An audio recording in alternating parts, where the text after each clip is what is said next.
Months had passed since Chris, the nation's most brilliant detective, had brought down the Spider, a notorious criminal mastermind, and his sprawling empire. The city, once gripped by fear, now enjoyed an unprecedented peace. Chris had returned to his hometown for a well-deserved rest, but his instincts told him that his greatest challenge was yet to come.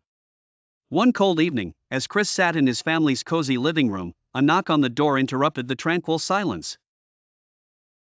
A messenger, out of breath and with a look of urgency, handed Chris a sealed envelope bearing the presidential seal. "Chris, it's happening again.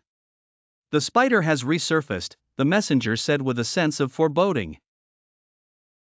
Chris's heart skipped a beat as he read the letter. The Spider, thought to be defeated and his organization dismantled, had somehow managed to rebuild his network. This time, he had set his sights on Washington, D.C., the very heart of the United States. The president, deeply concerned about the escalating wave of crimes and thefts, had personally requested Chris's assistance once more. Without hesitation, Chris packed his belongings and prepared to head to the nation's capital.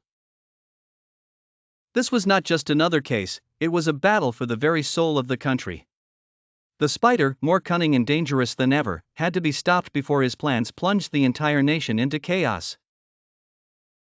As Chris arrived in Washington, D.C., he was briefed on the situation.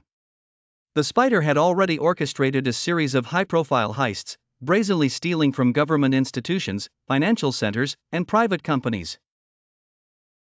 But this time, he wasn't just after money, he was amassing weapons, explosives, and technology that could destabilize the entire country.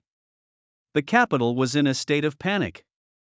The media speculated wildly, and public confidence was waning.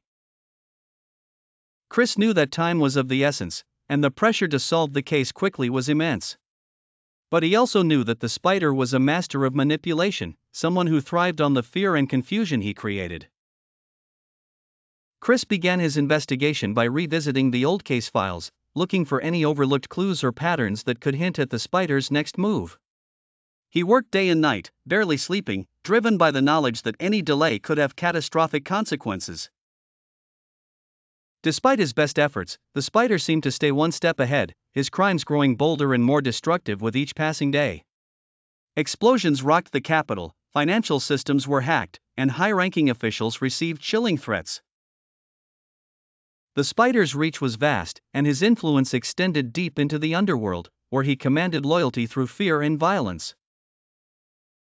As Chris continued to unravel the web of the Spider's operations, he noticed something unusual. Several of the gang's activities were centered around a seemingly insignificant district in the city. Suspicious, Chris decided to investigate further. Under the cover of night, Chris and his most trusted team of federal agents infiltrated the district. What they discovered was shocking: a hidden network of tunnels and bunkers, where the Spider's gang had been stockpiling weapons, building improvised explosives, and planning a massive coordinated attack on the capital. The situation was far worse than Chris had anticipated. The Spider was no longer content with simple thefts and kidnappings, he was preparing for an all-out assault on the government itself, aiming to plunge the entire nation into chaos.